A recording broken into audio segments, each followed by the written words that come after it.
السلام عليكم ورحمة الله وبركاته. الفاتحة. الحمد لله رب العالمين،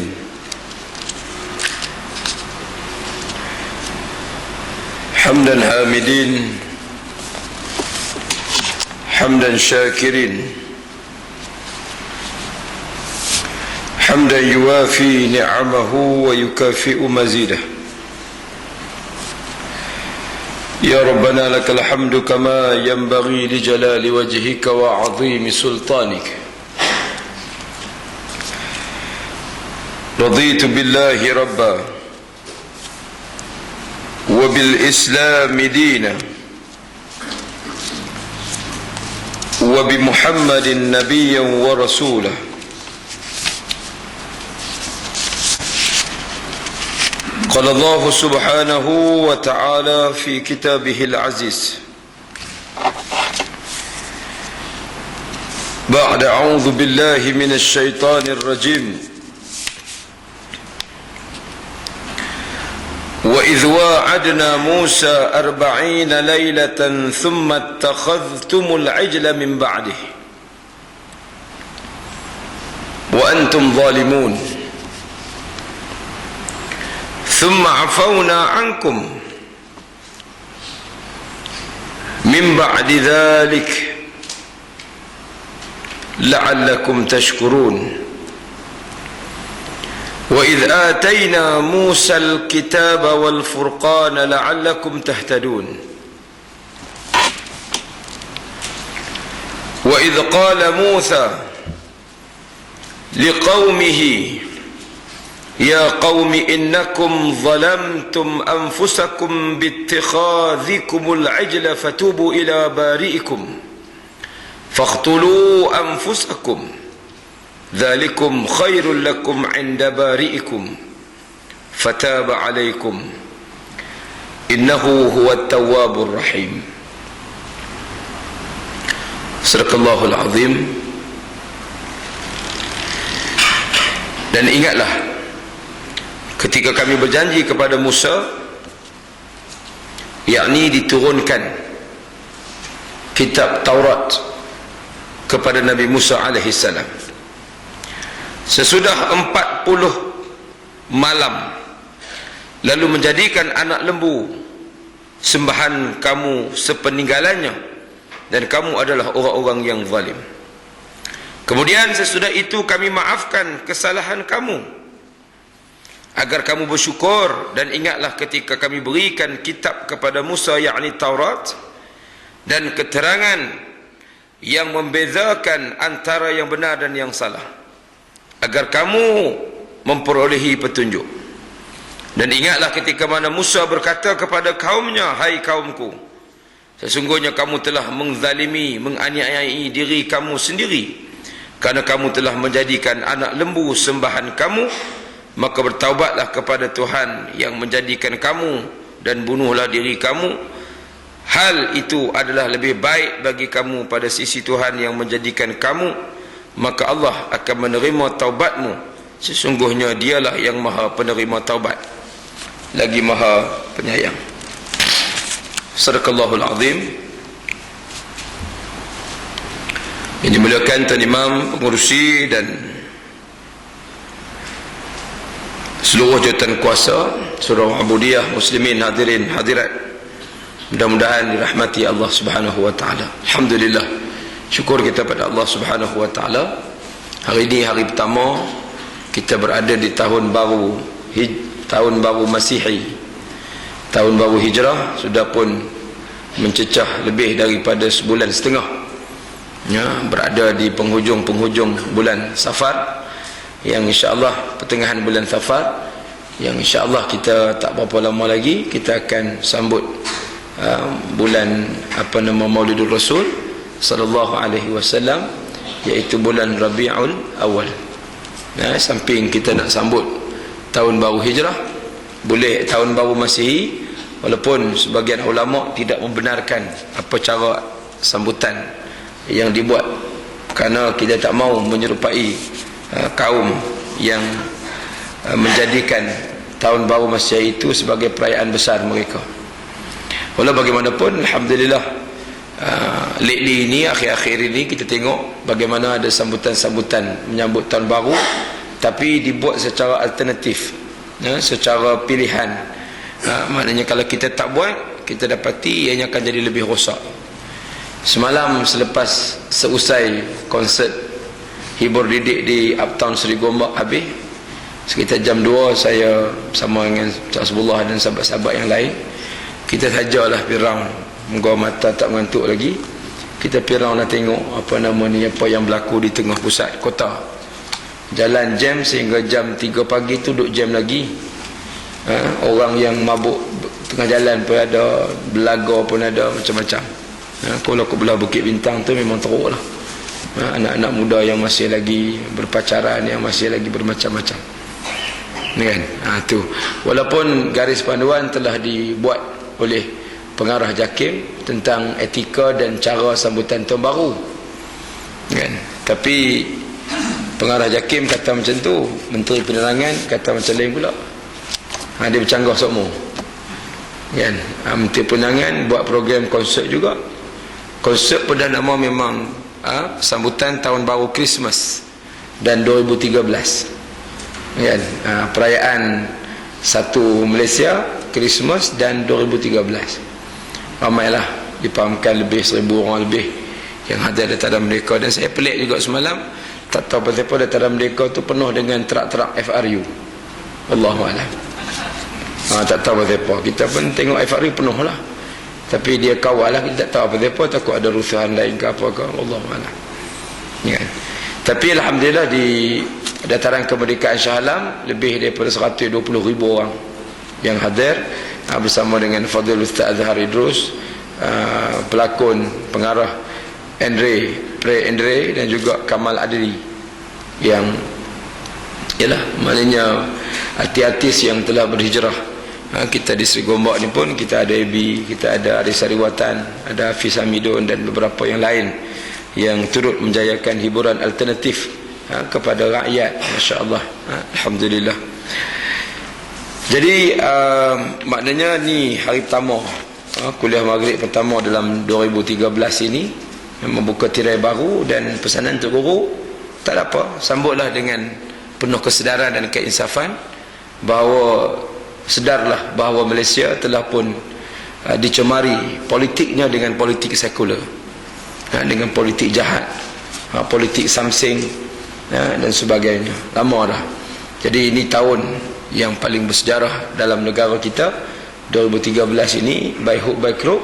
Kalau tidak dibubar, dia akan terbubar dengan sendirinya pada Mac 2013, Mac April 2013. Jadi buktikan perjuangan kita, cintakan kita kepada tanah air, cintakan kita kepada keadilan. Kita rindu untuk melihat sebuah negara yang berkeadilan, berkebajikan, dan sebagainya, kan? Jadi kita sama-sama bekerja keras, kita berdoa, kita teruskan apa saja kerja-kerja yang kita boleh buat untuk nak menghancurkan, menjahanamkan kezaliman yang perlu ditumbangkan, kan? Tidak ada kuasa lain melainkan kuasa kita di tangan kita. Kita kuasa rakyat lebih daripada segala kuasa yang ada. Rakyat boleh menentukan siapa yang patut, siapa yang layak, siapa yang sepatutnya. Dan kita diajar oleh baginda Nabi SAW, wa ja'alna lil muttaqina imama. Kita nak kalau boleh yang pimpin kita tu di kalangan orang-orang yang muttaqin, kan? Di kalangan orang-orang yang bertakwa, yang takut kepada Allah, bukan orang yang tak pernah takut kepada Allah, kan? Bukan orang yang takut pada bini, tak mahu. Kita nak orang yang takut kepada Allah Subhanahu wa ta'ala, kan? Ni ada yang takut pada bini sampai tak berani buat apa, kan? Bini tu sampai bukan sekadar dia kacau Menteri Kewangan, kabinet pun dia kacau habis semua.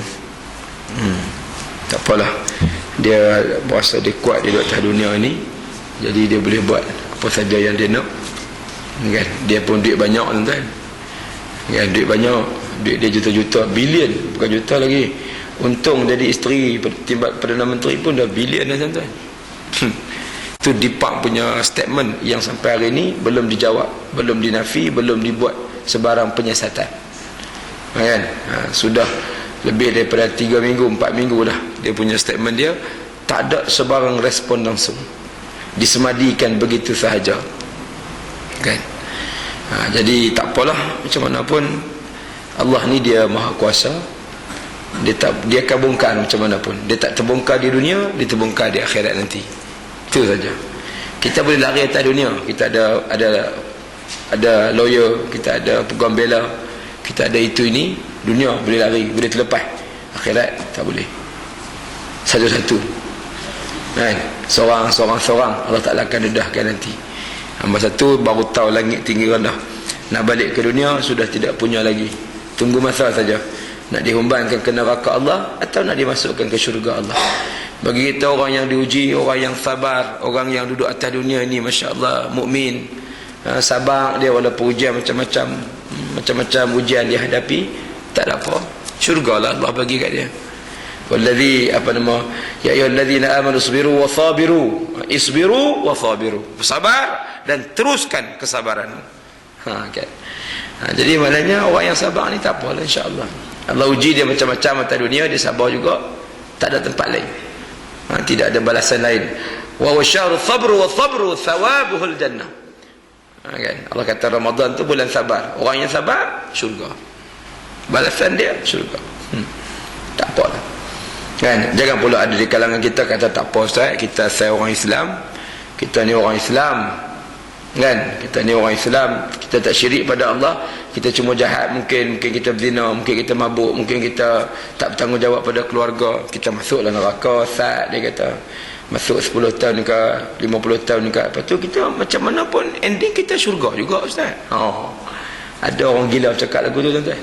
Ni orang gila nama dia. Kan? Dia ingat syurga ni masa masuk dengan api, masa kena api rokok ke api di rumah ke pok gas gitu je. Tuan-tuan jangan bayang. Neraka ni tuan-tuan, Nabi kata apa, kalau sepercik bunga api jatuh ke dunia, hancur. Kan? Tu bunga api duk main malam tadi tak tahu apa juta api tu. Teng sebiji, teng tu jatuh ke dunia, hancur. Hancur. Ni Nabi sebut. Kalau kita tak mau terima kebenaran, kita nak percayakan siapa tuan-tuan? Nak percaya ke orang putih? Orang putih dia tak percaya neraka syurga. Kita nak percaya kat siapa? Nak kat sekular tak terima syurga neraka. Kan? Nak harap apa nama ni Barack Obama apa hal lain ada di London, di Amerika, di Europe, di mana tu depa tu tolak. Depa tak percaya syurga neraka. Kita yang nak percaya ni. Lepas tu kita nak turut siapa? Turut Nabi. Turut Nabi ya, turut Islam. Allah kata dah qul bi fadlillah wa bi rahmatihi. Katakanlah ya Muhammad, hanya dengan karunia Allah. So apa benda yang kita buat hari ni atas dunia, kena ke tidak dengan bi fadlillah wa bi rahmatihi, kena ke tidak dengan kurniaan Allah, dengan rahmat Allah, maka orang yang layak untuk kita tiru, untuk kita ambil suri teladan rahmat dan kelebihan Allah Ta'ala ini ialah Nabi. Tak ada seorang pun atas dunia yang pernah pergi tengok syurga, pernah pergi tengok neraka, pergi tengok mahsyar, pergi tengok macam mana seksa balasan dan sebagainya. Tak ada.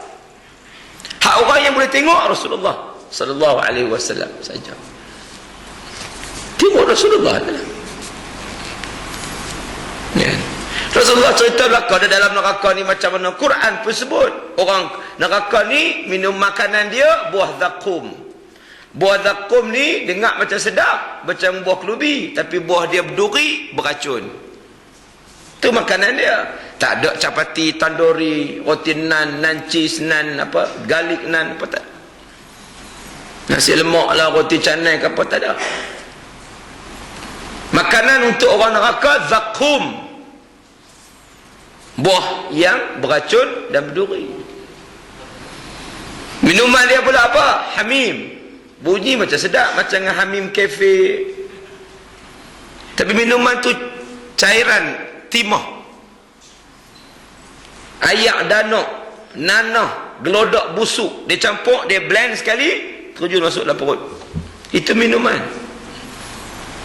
Tak campur susu, dia kosong.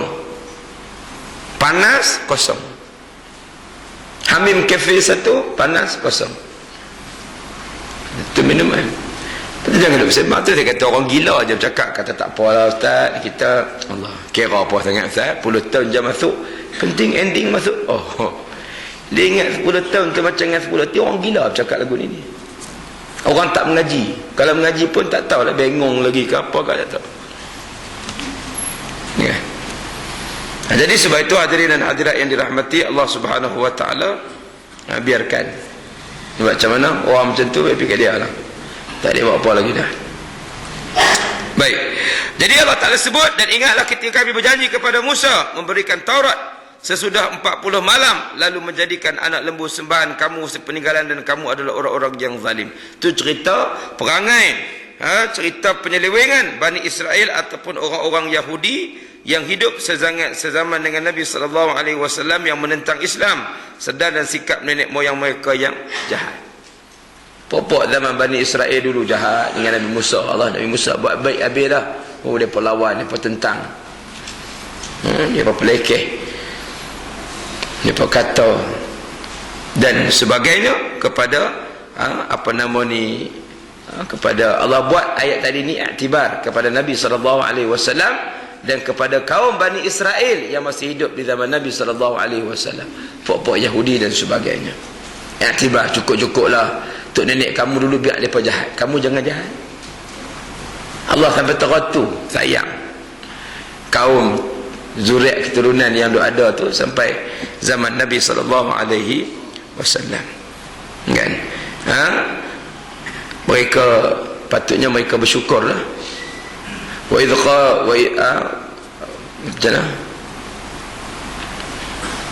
Allah kata, ya Bani Israel adhkuru ni'mati allati an'amtu alaikum wa anni faddaltukum 'alal alamin. Hei Bani Israel, tak ingatkah kamu akan kisah ya Bani Israel adhkuru ni'mati allati an'amtu alaikum, nikmat besar yang aku berikan kepada kamu. Apa nikmat besar tadi? Nikmat besar tadi ialah nikmat kaum ini diselamatkan Allah daripada dizalimi, ditenggelami oleh lautan merah, laut merah Mesir. Ketika mana Fir'aun sedang mengejar mereka bersama dengan Bani Israel. Tapi pokok ni tetap ingkar, kufur, degil, menyeleweng. Ini perangai Yahudi, perangai rahib-rahib dia, perangai dia punya padri dia, dan sebagainya. Sampai di pada masa nanti perangai-perangai ini masih lagi ada. Inilah kemuliaan dan nikmat yang diberikan Allah Subhanahu wa taala kepada Bani Israel. Kemudian Nabi Musa memimpin dan menyelamatkan mereka daripada buruan Fir'aun dengan cara yang menakjubkan, bukan cara perang seperti berlaku kepada nabi-nabi lain, antaranya Nabi SAW. Itu cerita dia, kan? Baik, itu cerita tentang bagaimana Allah Ta'ala menggunakan Nabi Musa AS sebagai penyelamat. Ketika kami berjanji akan Musa dalam bahasa Ibrani, nama Nabi Musa yang bermakna air dan pohon kayu, bermakna mu bermakna air, sa bermakna pohon kayu. Allah Ta'ala menamakan Nabi Musa AS dengan air dan pohon kayu kerana Allah Ta'ala menyelamatkan Nabi Musa yang diletakkan dalam peti dan dihanyutkan melalui air, dan peti itu tersangkut pada kawasan yang ada pohon kayu, lalu dinamakan dengan air dan pohon kayu. Itu dia bahasa Ibrani. Mu tu maknanya air, sa maknanya kayu. Jadi Allah Ta'ala namakan yusamihi Musa. Sebab apa? Sebab diperanyutkan dalam air oleh ibu dia dan sangkut di pohon kayu, di ranting kayu, tempat isteri Fir'aun sedang bermandi-manda, bersukaria di dalam kawasan istana. Itu nama dia Musa, bahasa Ibrani. Itu pada pandangan ulama-ulama bahasa mereka. Baik, kita masuk malam ini pada perbincangan tentang kisah Nabi Allah Musa alaihissalam. Masih lagi berkisar tentang saksi-saksi yang dipanggil di hadapan Allah Subhanahu wa taala untuk dibicarakan. Allah panggil. Ni proses lama tuan-tuan ni. Kita mengaji pun dah berbulan, setahun dah baru mengaji bab saksi ni saja. Daripada awal dulu sampai lah, kan? Jadi lama cerita saksi ni, lama cerita bagaimana Allah Ta'ala, walaupun Allah ni dia boleh buat tu, dia boleh. Manusia ni bangkit nanti pada mahsyar, dia panggil semua naik atas berimpun pada mahsyar nanti. Yang jahat, yang zalim, dia lempak masuk neraka. Boleh buat. Tak payah panggil saksi-saksi pun tak apa. Dia Rabb, dia Tuhan, dia Malik, dia Raja pada ketika